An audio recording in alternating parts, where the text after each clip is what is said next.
The Canon 700D is one of the newer models of Canon's EOS range. It comes with a 3-inch touch-sensitive LCD screen and the Digic 5 processor, yada yada yada. Look, if you want to know all the ins and outs of the camera, then just go online and Google it because there is plenty of information you can find there. But all the reviews and all the videos that people make, they're generally aimed at people who already know what they're talking about when it comes to cameras. So this is going to be a beginner's video making guide on the Canon 700D and just DSLRs in general. It will be aimed at people who have just bought a Canon 700D or are looking to buy their first DSLR camera. All of this video has been shot with a Canon 700D, so that gives you a good idea of what the video quality looks like. The first thing that I have to say about the Canon is that it's very simple to use. This is my first DSLR camera and I found it so simple. You just literally turn it on and start recording and it's easy as that. If you're looking for a simple camera to use but also has the fantastic quality, then the 700D is exactly where you want to be. Now, a piece of advice that I'd give you is don't be afraid to take it out of auto mode and try some of the settings. Although the 700D is fantastic in auto mode, you probably won't get the results you're quite looking for. It does have a brilliant autofocus mode, which you can even use whilst you're recording,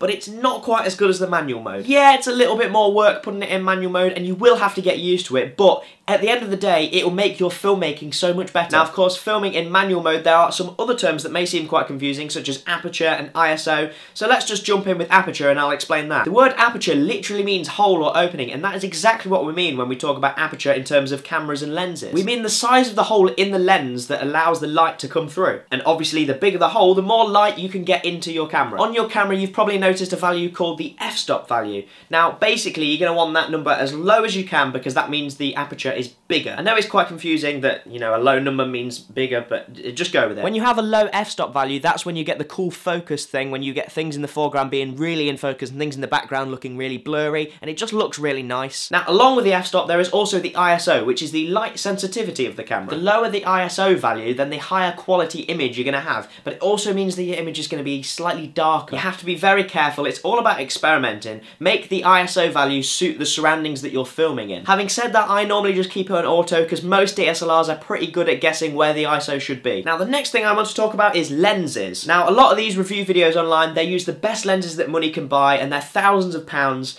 But the first lens that everyone should buy is a kit lens. Kit lenses get quite a lot of bad rep, but if this is your first DSLR, then you're not even going to notice the difference between a kit lens and a £1,000 lens. For starting out, a kit lens will do the job just fine. I'm using the 18 to 55mm, there's also the 18 to 135. To be honest, it doesn't really matter, it's all about experimenting. But it is important to know that the quality is entirely down to the lens. You could have a £5 camera, but if your lens is only worth £20, then it's probably not going to look very good. A fairly cheap DSLR, that the 700D or the 550D, they are just as good as the higher end products. As long as you've got a good lens, then it's going to look good. You just have to experiment with what you've got. And that brings me nicely onto the next point, which is the content of your video. It doesn't matter how much money you've spent on your equipment. If the content you're actually filming isn't good, no amount of money can fix that.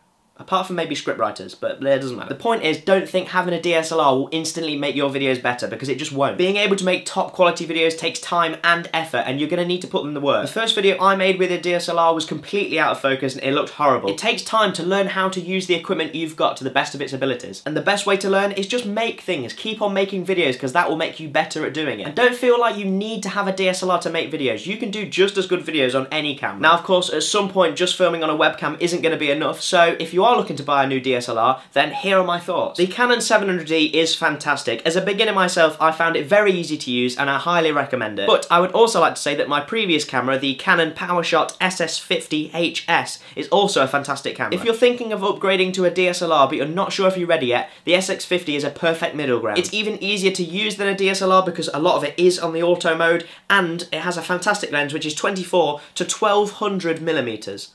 That's incredible. It also has a flip-out screen, which is fantastic for vlogging, although it isn't touch-sensitive like the 700D is. Another downfall of the SX50 to the 700D is that it doesn't have a microphone input. But I've never really had a problem with that. As long as you don't film in somewhere that's incredibly windy, then you'll be fine. And that is about everything you need to know on the Canon 700D and just DSLRs in general. If you found this video informative, then please give it a thumbs up. And if there's anything else you'd like to know that I haven't mentioned, then please leave a comment. Also, subscribe to VlogsTomDoes for some more vlogs that I will do. And apart from that, I hope you have a very good day, and thank you for watching.